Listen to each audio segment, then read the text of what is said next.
सनक सनंदन सनातन सनत कुमार में से श्री सनातन जी की वाणी। परम मुनि परमहंस श्री सनातन जी हर समय 5 वर्ष की अवस्था में रहते हैं और कोई वस्त्र नहीं धारण करते, दिगंबर। दिग माने दिशाएं, दिशाएं ही जिनकी अंबर है, अर्थात नग्न अवस्था में रहते हैं। ये वर्णन करते हैं कि एकादशी व्रत को हरितोष व्रत कहते हैं। भगवान की प्रसन्नता के लिए, हरिजू की प्रसन्नता के लिए एकादशी व्रत रहा जाता है। प्रायः समस्त वैष्णवजन रहते हैं। जो रसिक जन प्रियाजू के चरणों के अनन्य हैं, उनका एक ही व्रत है, श्यामा श्याम की 8 पहर उपासना करते हुए अपनी मन वृत्ति को श्यामा श्याम में समर्पित करना। यहाँ ज्ञान ध्यान व्रत कर्म जीते सब काहो में नहीं मोहि प्रतीति, रसिक अनन्य निशान बजायो एक श्याम श्यामा पद प्रीति। पर जो एकादशी व्रत रहते हैं परम धन्य है, वो हरितोष व्रत है। अब एकादशी व्रत का नियम क्या है और कैसे एकादशी व्रत का फल मिलता है, कई बार चर्चा हुई। बहुत सुंदर तस्मा शास्त्रम प्रमाणम ते, शास्त्र प्रमाण के अनुसार श्री सनातन मुनि बोल रहे हैं, अथ ते नियमान वच्मि व्रते ह्रस्मिन् दिनत्रये, कास्यम मानुषम मसूरान्नम चणकान को द्रवास्तथा, शाकम मधुपरान्नम च पुनर्भोजन मैथुने, दशम्याम 10 वस्तूनि वर्जयेत वैष्णवः सदा। जिसे एकादशी रहनी हो और एकादशी का फल प्राप्त करना हो, उसको ये नियम पालन करना चाहिए। अथ ते नियमान वच्मि व्रते ह्रस्मिन् दिनत्रये, उसको 3 दिन, एक तो दशमी और एक द्वादशी और फिर बीच में एकादशी, उसको 3 दिन संयम में रहना होता है, तब बीच की एकादशी का उसे फल प्राप्त होता है। जिसे एकादशी व्रत रहना हो उसका नियम है कि दशमी के दिन कांसे के पात्र का त्याग करे। वैष्णव सिद्धांत है कि कभी जिसमें मांस बना उस रसोई का भोजन न ग्रहण करे। मसूर की दाल, चना की दाल, कोदों और कोई भी शाक, शहद, दूसरों का अन्न, दोबारा भोजन और मैथुन, ये दशमी के दिन त्याग दे। एक बार दशमी के दिन भोजन करे 24 घंटे में, क्योंकि एकादशी रहना है।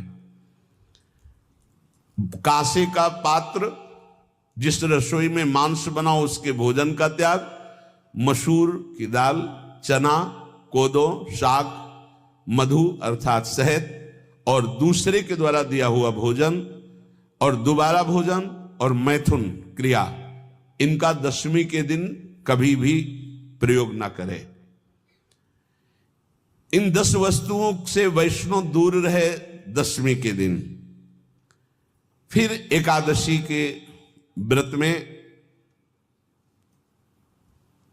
ये पीछे तो हम वर्णन कर ही चुके हैं, कहीं नहीं आया यहाँ कुटू का वो कचौड़ी पकौड़ी और सिंघाड़ा का हलवा और ये दुनिया के खीर और सब। ये एकादशी के दिन किसी भी तरह की गेम आदि क्रीड़ा ना खेले।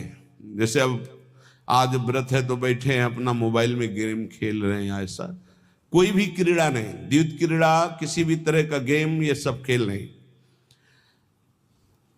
द्वित क्रीड़ाम च निद्राम च तांबूलम दंत धावनम, परापवादम पैशून्यम स्तेयम हिंसाम तथा रतिम, कोपम हृतवाक्यम च एकादश्याम विवर्जयेत। एकादशी के दिन उपासक को चाहिए कि वो किसी भी तरह की क्रीड़ा, मनोरंजन बिल्कुल नहीं। चनिद्राम, नींद नहीं लेनी उसको, न दिन में न रात में, एकादशी व्रत। और प्रायः पुराने महापुरुषों ने ऐसा किया है। रामदास जी डाकोर के रात में जाते थे, रणछोड़ भगवान के यहाँ कीर्तन करते थे जाकर, तभी तो भगवान उनके कीर्तन पर, उनकी भक्ति पर रीछ कर गाड़ी में बैठकर उनके साथ आए थे। पूरी रात जगकर कीर्तन करना, और दिन में तो सोना ही निषेध है। द्वित क्रीड़ाम च निद्राम च तांबूलम, पान खाना निषेध है एकादशी को, बिल्कुल नहीं, जो व्रत रह रहे हैं।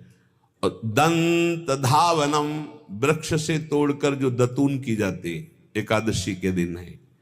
परापवादम, दूसरे की निंदा करना, चर्चा करना नहीं, अर्थात अधिकतर मौन व्रत धारण करे एकादशी के दिन। पैशून्यम, चुगली करना। स्तेयम, कोई चोरी करना। हिंसाम, वाणी से, शरीर से, मन से किसी को दुख पहुंचाना। रतिम, अर्थात भोग करना, मैथुन करना। कोपम, किसी के ऊपर गुस्सा करना। अनत वाक्यम, झूठ बोलना। एकादश्याम विवर्जयेत, एकादशी के दिन ये नहीं करना चाहिए। एकादशी को एक बार कुछ फलाहार शुद्ध, अगर आपके पास कोई व्यवस्था नहीं तो थोड़ा दूध है, जल है, ऐसे आप लेकर, या थोड़ा सा फल ले लिया, थोड़ा सा फल लेकर के प्राण पोषण, एक दिन में मर नहीं जाओगे। कितने तो निर्जला एकादशी रहते हैं, हर एकादशी निर्जला। पूज्य श्री मथुरा दास जी निर्जला ही रहते थे हर एकादशी। चलो भैया, आपकी सामर्थ्य नहीं तो जल 2-4 बार ले लो, एक बार थोड़ा सा दूध और फल ले लो, चल जाएगा काम, प्राणों का पोषण हो जाएगा।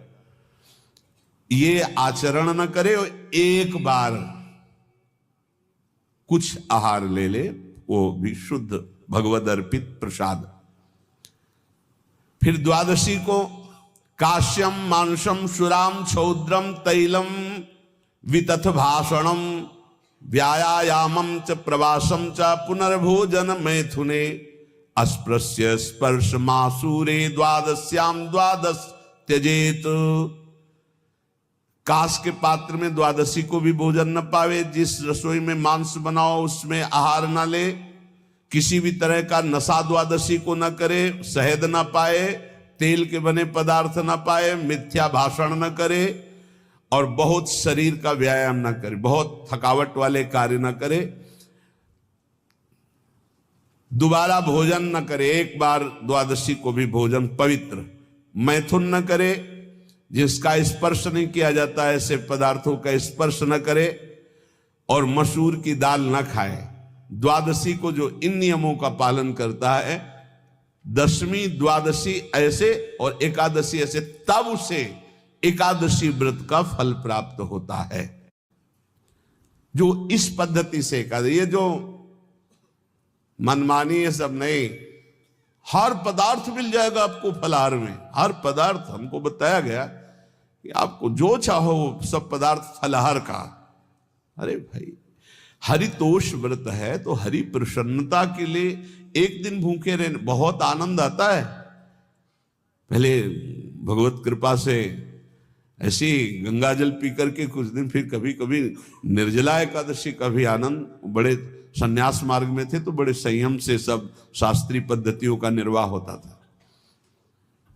उपासक को चाहिए कि इन नियमों से व्रत का अनुष्ठान करे, मनमानी आचरण न करे। सबसे प्रार्थना जो एकादशी रहते हो, हरितोष व्रत इसे कहते हैं, भगवान की प्रसन्नता के लिए रहा जाता है, रहना चाहिए। जो अपनी आचार्य परंपरा में हैं जैसे, जिनका सिद्धांत है, पर रहने का सिद्धांत ये श्री सनत कुमार जी वर्णन, श्री सनक जी महाराज, ये सनत कुमार जी वर्णन की। सनक जी महाराज कह रहे हैं, यदि भगवान का आश्रय नहीं, सत्संग नहीं है, तो इन चार में से एक हो तो नाश कर देता, फिर चारों हो तो सर्वनाश हो जाता है। यौवनम धन संपत्ति प्रभुत्व विवेकता एकैपमप्यनर्थाय किमु यत्र चतुष्टयम। यदि सत्संग नहीं है, यदि भगवद आश्रय नहीं है, और खूब धन हो, जवान अवस्था हो, और बढ़िया पद मिला हो, प्रभुत्व चलता हो, और अज्ञान हो, फिर क्या कह रहा है? बोले ये चारों जहां मौजूद होते हैं वहां सर्वनाश का खेल शुरू हो जाता है। अगर इनमें से एक हो तो सर्वनाश करने में पर्याप्त है, और अगर चारों हो तो फिर क्या कहना है। यौवनम, जवान हो, धन संपत्ति, खूब रुपया पैसा हो, प्रभुत्व, कोई पद हो, कोई अधिकार हो बड़ा, फिर अविवेकता और अज्ञानी हो, तो बोले एक नाश कर देगा, फिर चारों तो नाश ही कर देंगे। अगर सत्संगी है तो ये चारों महान कार्य कर देंगे। क्या यौवनम, जवान है, खूब दूसरों की सेवा, मेहनत पूर्वक धन संपत्ति कमाकर माता पिता की सेवा, परिवार की सेवा, हे